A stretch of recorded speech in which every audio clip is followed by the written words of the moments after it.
मेरे घर का हालत देख लीजिए कितना ख़राब हो गया है दोस्तों। बारिश आने से देखिए घर चूर रहा है दोस्तों। आप लोग कितना पानी, पूरा पानी लग गया है घर में। देखिए कैसे खाना वाना बनेगा दोस्तों, बहुत करना पड़ता है। अब देखिए लाडो क्या कर रहे हैं। लाडो लाडो उधर से इधर नहीं आ रही है, काहे वो पानी के लिए घेरा गया है। उधर पानी चल जाता है घर में दोस्तों। बोलो लाडो, बोल दो।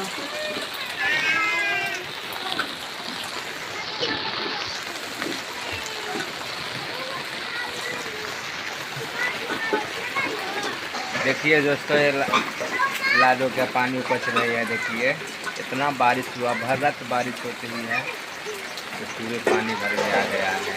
तो लाडो कैसे उपच रही है पानी, आप लोग देखिए।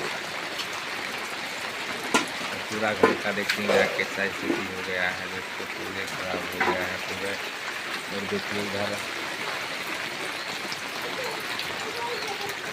देखिए उधर बारिश आ रहा है, इतना से पानी बरसात झील करके क्या कर रहे हैं।